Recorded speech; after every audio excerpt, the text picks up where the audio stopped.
Hello friends, இன்றைக்கி சுரைக்காய் வேர்க்கடலை பொரிக்கறி தாங்க செஞ்சுருக்கேன். வாங்க எப்படி செய்கிறதுன்னு பார்க்கலாம். அதுக்கு ஒரு சுரைக்காய் எடுத்துருக்கேங்க.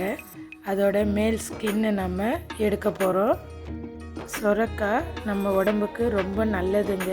வாரத்துக்கு ஒரு நாள் இதை உணவில் சேர்த்துக்கிட்டா நம்ம உடம்பும் நல்ல ஆரோக்கியமாக இருக்குங்க.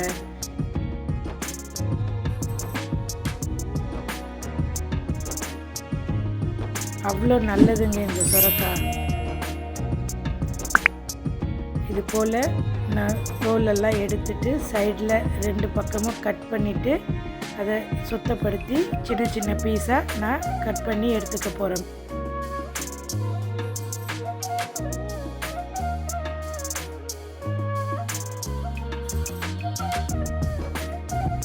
இது போல் சின்ன சின்ன பீஸாக கட் பண்ணி தண்ணியில் வாஷ் பண்ணி எடுத்து வச்சுருக்கேங்க. ஒரு பேன் வச்சு அதில் ஒரு 3 டேபிள் ஸ்பூன் ஆயில் சேர்த்து கலந்து வச்சுருக்கிற மஸ்டர்டை ஆட் பண்ணுறேங்க. அது நல்லா பொரிஞ்சு வந்ததும் 1 டீஸ்பூன் அளவுக்கு சென்னா தால் ஆட் பண்ணுறேன். ஒரு ஆனியனை கட் பண்ணி சேர்க்குறேன். கொஞ்சமாக கறி லீவ்ஸும் ஆட் பண்ணுறேன். இது நல்லா வதங்கி வரட்டுங்க.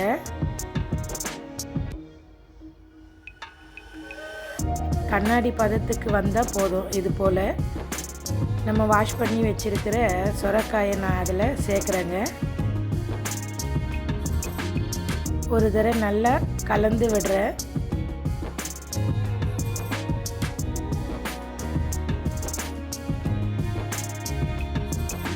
ஒரு 1/4 டீஸ்பூன் அளவுக்கு டர்மரிக் ஆட் பண்ணுறேன்.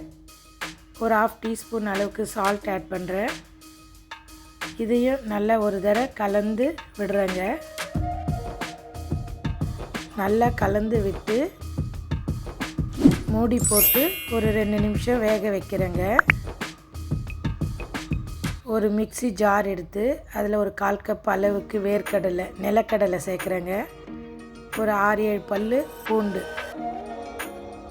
2 வரமிளகாய் சேர்க்குறேன். இதை திரியாக எடுத்துகிட்டு வர போகிறேங்க. இந்த பதத்தில் தான் நம்ம கொரகொரப்பாக அரைச்சி எடுக்கணும். ரொம்ப பேஸ்ட் பண்ணக்கூடாதுங்க. இது கரெக்டான பதம்.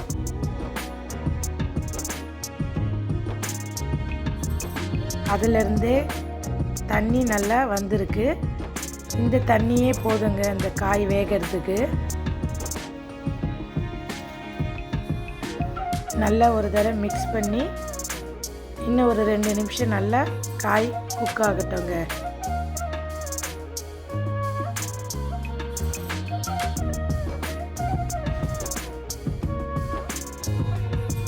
ஒரு 2 நிமிஷம் பிறகு நல்லா காய் குக் ஆகிருக்கு. ஒரு தடவை கலந்து விட்டு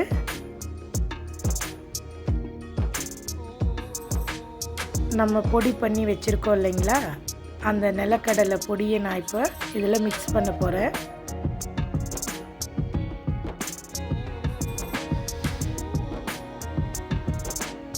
இதை நல்லா ஒரு தடவை கலந்து விட்டு மசாலாவோட ரா ஸ்மெல் போகணுங்க.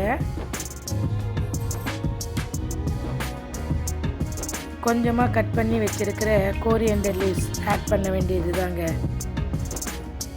சுட சுட சாம்பார் சாதத்துக்கு அவ்வளோ டேஸ்ட்டாக இருக்குங்க. வாங்க சேர்ந்து சமைப்போம், சேர்ந்து ருசிப்போம். நன்றி நண்பர்களே.